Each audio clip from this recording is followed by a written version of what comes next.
Charles Spurgeon, o príncipe dos pregadores, 1834-1892. No período da Inquisição, na Espanha, sob o reinado do imperador Carlos V, milhares de crentes foram queimados em praça pública ou enterrados vivos. O filho de Carlos V, Filipe II, em 1567, levou a perseguição aos Países Baixos, declarando que, ainda que lhe custasse 1000 vezes a sua própria vida, limparia todo o seu domínio do protestantismo. Antes da sua morte, gabava-se de ter mandado ao carrasco pelo menos 18.000 hereges. Ao começar esse reinado de terror nos Países Baixos, muitos milhares de crentes fugiram para a Inglaterra. Entre os que escaparam do concílio de sangue, encontrava-se a família Spurgeon. Na Inglaterra, contudo, o povo de Deus não estava completamente livre da perseguição, passando a maior parte do tempo sentado, por se achar fraco demais para se deitar. Os bisavós de Carlos eram crentes fervorosos e criaram os filhos na admoestação do Senhor. Seu avô paterno, depois de quase 50 anos de pastorado no mesmo lugar, podia dizer: "Não passei nem uma hora triste com a minha igreja depois que assumi o cargo de pastor." O pai de Carlos, Tiago Spurgeon, era o amado pastor de Stambourne. Carlos, quando ainda criança, interessava-se pela leitura de O Peregrino, pela história dos mártires e por diversas obras de teologia. É impossível calcular a influência dessas obras sobre a sua vida. O que era precoce nas coisas espirituais vê-se no acontecimento que passamos a relatar. Com apenas 5 anos de idade, Carlos percebeu profundamente o cuidado do avô com relação ao procedimento de um dos membros da igreja, mais conhecido como Velho Rhodes. Certo dia, encontrando Rhodes em companhia de outros fumando e bebendo cerveja, a criança dirigiu-se a ele dizendo: "Que fazes aqui, Elias?" O velho Rhodes, arrependido, contou então ao seu pastor como a princípio se irou com o pequeno Carlos, mas por fim sentiu-se quebrantado. Desde aquele dia, o velho Rhodes andou sempre perto do Salvador. Quando ainda em tenra idade, Carlos foi por Deus convencido do pecado. Durante alguns anos, sentia-se uma criatura sem esperança e sem conforto. Visitava locais de culto uns após outros, sem, no entanto, conseguir saber como podia livrar-se do pecado. Então, aos 15 anos de idade, aumentou nele o desejo de ser salvo. E aumentou de tal forma que passou 6 meses agonizando em oração.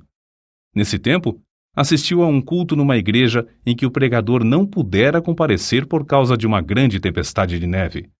Na ausência do pastor, um sapateiro se levantou para pregar às poucas pessoas presentes e leu este texto: "Olhai para mim e sede salvos, todos os confins da terra."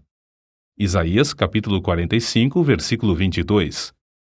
O sapateiro, inexperiente na arte de pregar, só fazia repetir a passagem e dizer: "Não vos é necessário levantar um pé, nem um dedo. Não vos é necessário estudar no colégio para saber olhar, nem contribuir com 1000 libras. Olhai para mim, não para vós mesmos. Não há conforto em vós. Olhai para mim, suando grandes gotas de sangue. Olhai para mim, pendurado na cruz. Olhai para mim, morto e sepultado. Olhai para mim, ressuscitado. Olhai para mim à direita de Deus." Em seguida, fitando os olhos em Carlos, disse: "Moço, tu pareces ser miserável. Serás infeliz na vida e na morte, se não obedeceres." Então, gritou ainda mais: "Moço, olha para Jesus. Olha agora."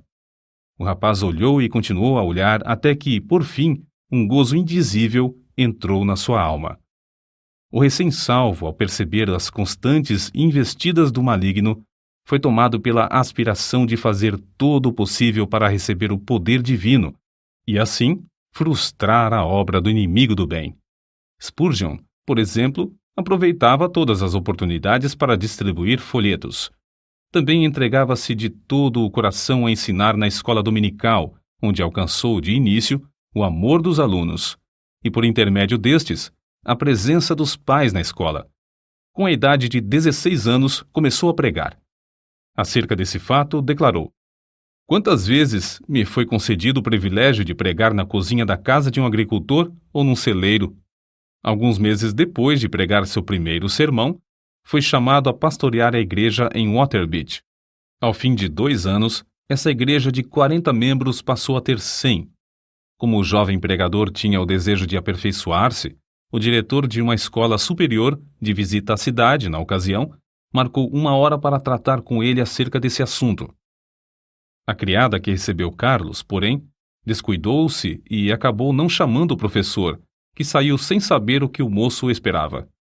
Mais tarde, já na rua, Carlos, um tanto triste, ouviu uma voz dizer-lhe: "Buscas grandes coisas para ti? Não as busques."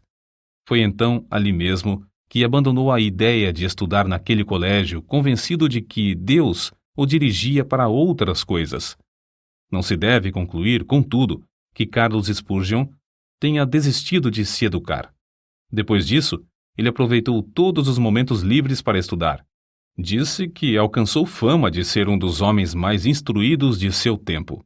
Spurgeon havia ministrado em Waterbeach apenas durante 2 anos, quando foi chamado a pregar na Park Street Chapel, em Londres. O local era inconveniente para os cultos e o templo, que tinha assentos para 1.200 pessoas, era demasiado grande para a plateia. No entanto, havia ali um grupo de fiéis que nunca cessou de rogar a Deus por um glorioso avivamento. Esse fato é assim registrado nas palavras do próprio Spurgeon. No início, eu pregava somente a um punhado de ouvintes. Contudo, não me esqueço da insistência das suas orações. Às vezes, parecia que rogavam até verem realmente a presença do anjo do concerto, Cristo, querendo abençoá-los. Mais de uma vez nos admiramos com a solenidade das orações até alcançarmos quietude, enquanto o poder do Senhor nos sobrevinha. Assim desceu a bênção. A casa se encheu de ouvintes e foram salvas dezenas de almas. Sob o ministério desse moço de 19 anos, a concorrência aumentou em poucos meses a ponto de o prédio não mais comportar as multidões. Centenas de ouvintes permaneciam na rua para aproveitar as migalhas que caíam do banquete que havia dentro da casa. Ficou resolvido que a Park Street Chapel seria reformada. Durante o tempo da obra, os cultos eram realizados em Exeter Hall, prédio com assentos para 4.500 pessoas. Ali, em menos de 2 meses, a assistência era tão numerosa que as ruas, durante os cultos, se tornavam intransitáveis. Quando voltaram para a Chapel, o problema, em vez de ter sido resolvido, ficou maior. 3.000 pessoas ocupavam o espaço preparado para 1.500. O dinheiro gasto, que alcançou uma elevada soma, fora desperdiçado. Tornou-se necessário voltar para o Exeter Hall, mas nem este auditório comportava mais o público presente. A igreja, então, tomou uma atitude espetacular. Alugou o Surrey Music Hall, o prédio mais amplo, imponente e magnífico de Londres, construído para diversões públicas. As notícias de que os cultos haviam passado do Exeter Hall para o Surrey Music Hall eletrificaram toda a cidade de Londres. O culto inaugural foi anunciado para a noite de 19 de outubro de 1856. Na tarde do dia marcado, milhares de pessoas para lá se dirigiram para achar assento. Quando por fim o culto começou, o prédio no qual cabiam 12.000 pessoas estava superlotado e havia mais 10.000 fora que não puderam entrar. No primeiro culto no Surrey Music Hall, notaram-se vestígios da perseguição que Spurgeon teria de encarar. Após a leitura das Escrituras, os inimigos da obra de Deus se levantaram, gritando: "Fogo! Fogo!" Apesar de todos os esforços de Spurgeon e de outros crentes, a grande massa de gente alvoroçou-se e movimentou-se em pânico, de tal modo que 7 pessoas morreram e 28 ficaram gravemente feridas. Depois que tudo serenou, acharam-se espalhados em toda a parte do prédio roupas de homens e senhoras, chapéus, mangas de vestidos, sapatos, pernas de calças, mangas e paletós, chales, etc. Objetos esses que as milhares de pessoas aflitas deixaram, na luta para escapar do prédio. Spurgeon comportou-se com a maior calma durante todo o tempo da indescritível catástrofe, mas depois passou dias prostrado, sofrendo em consequência do tremendo choque.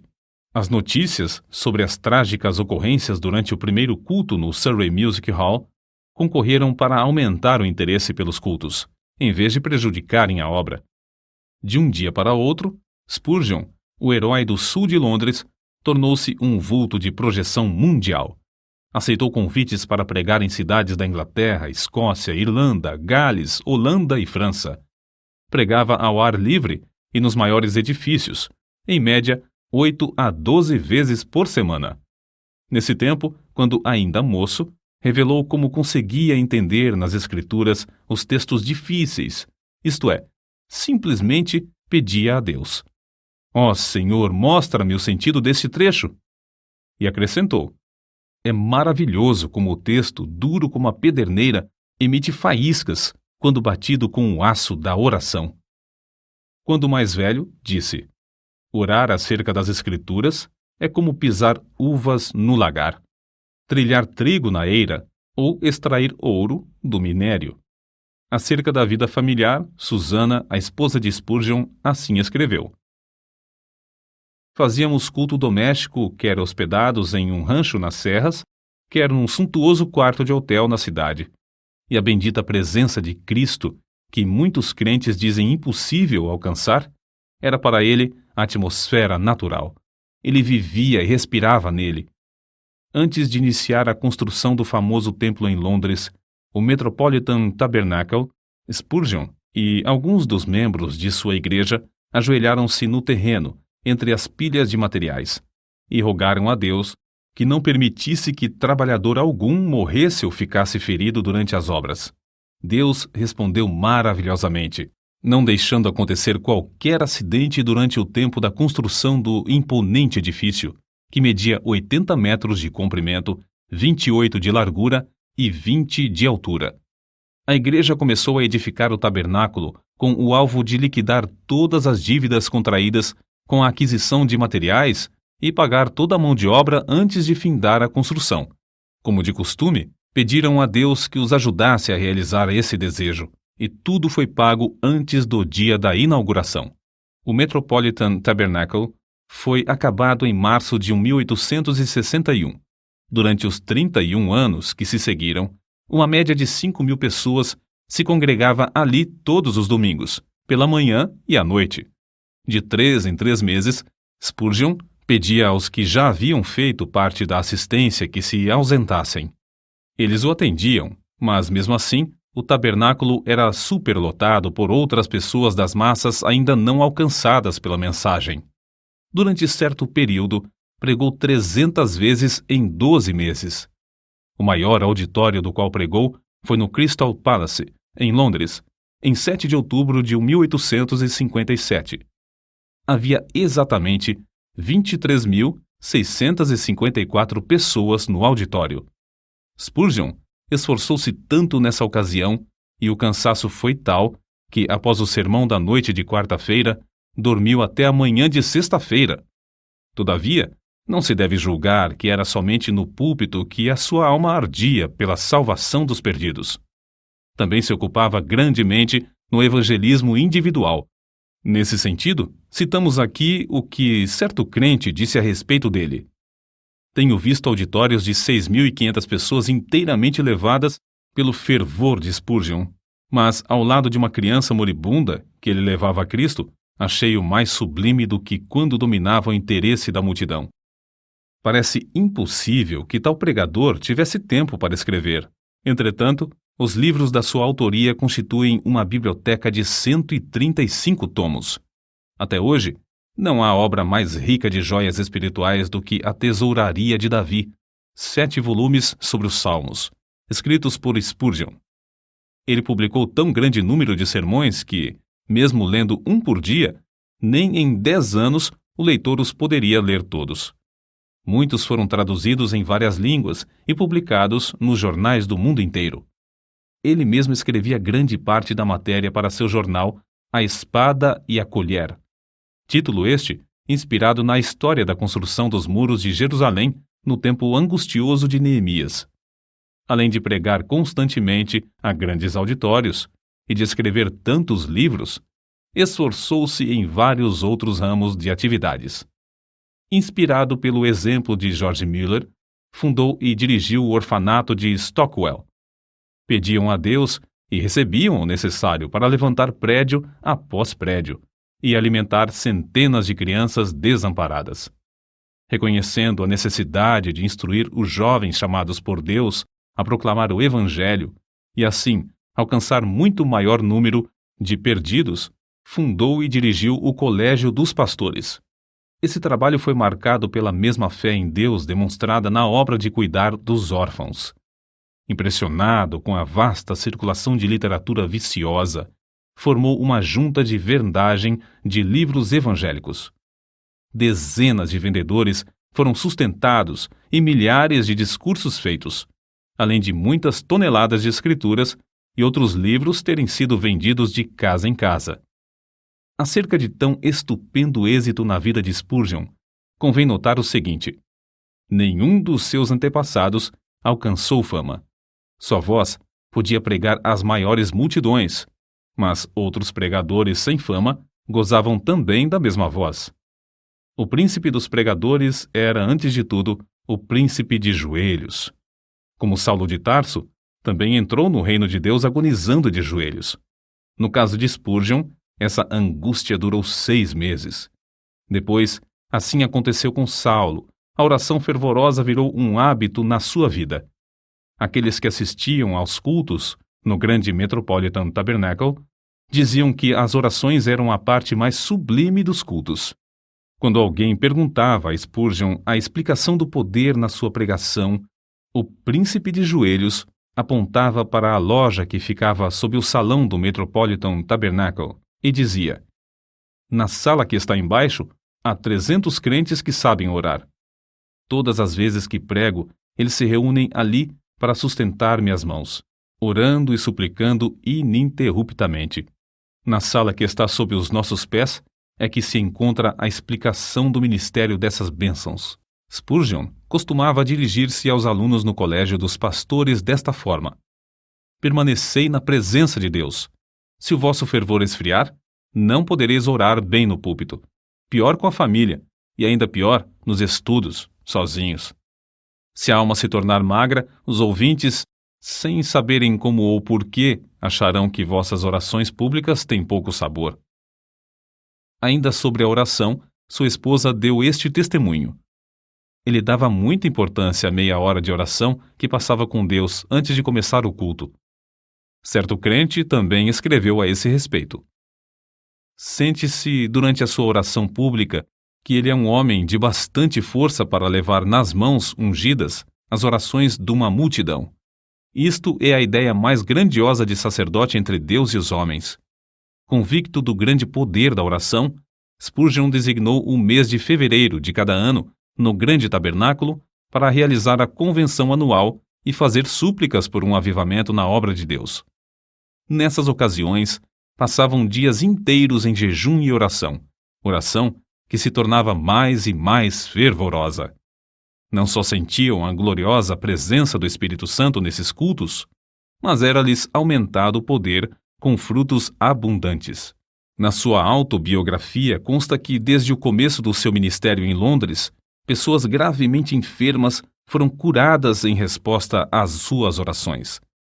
A vida de Spurgeon não era vida egoísta e de interesse próprio.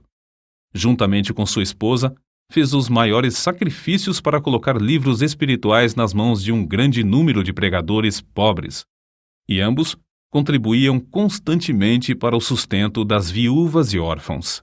Recebiam grandes somas de dinheiro, mas davam tudo para o progresso da obra de Deus. Não buscava fama, nem a honra de fundador de outra denominação, como muitos amigos esperavam. A sua pregação nunca foi feita para sua própria glória, porém, tinha como alvo levar os ouvintes a Deus através da mensagem da cruz. Considerava seus sermões como se fossem setas e dava todo o seu coração empregava toda a sua força espiritual em produzir cada um deles. Pregava confiando no poder do Espírito Santo, empregando o que Deus lhe concedera para, abre aspas, matar, fecha aspas, o maior número de ouvintes. Charles Haddon Spurgeon recebia o fogo do céu estudando a Bíblia, horas a fio, em comunhão com Deus. Cristo era o segredo do seu poder. Cristo era o centro de tudo para ele. Sempre e unicamente Cristo. J.P. Freud disse: quando Spurgeon orava, parecia que Jesus estava em pé ao seu lado. As suas últimas palavras no leito de morte, dirigidas à sua esposa, foram: ó querida, tenho desfrutado um tempo muito glorioso com meu Senhor. Ela, ao ver, por fim, que seu marido passaria para o outro lado, caiu de joelhos e, com lágrimas, exclamou: ó bendito Senhor Jesus! Eu te agradeço o tesouro que me emprestaste no decurso destes anos. Agora, Senhor, dá-me força e direção durante todo o futuro. 6.000 pessoas assistiram ao culto do funeral. No caixão estava uma Bíblia aberta na passagem usada por Deus para convertê-lo. Olhai para mim e sede salvos, todos os confins da terra. O cortejo fúnebre passou entre centenas de milhares de pessoas postadas em pé nas calçadas. Os homens descobriam-se à passagem do cortejo e as mulheres choravam. O túmulo simples do célebre príncipe dos pregadores no cemitério de Norwood testifica a verdadeira grandeza da sua vida. Ali estão gravadas estas humildes palavras: aqui jaz o corpo de Charles Haddon Spurgeon, esperando o aparecimento do seu Senhor e Salvador, Jesus Cristo.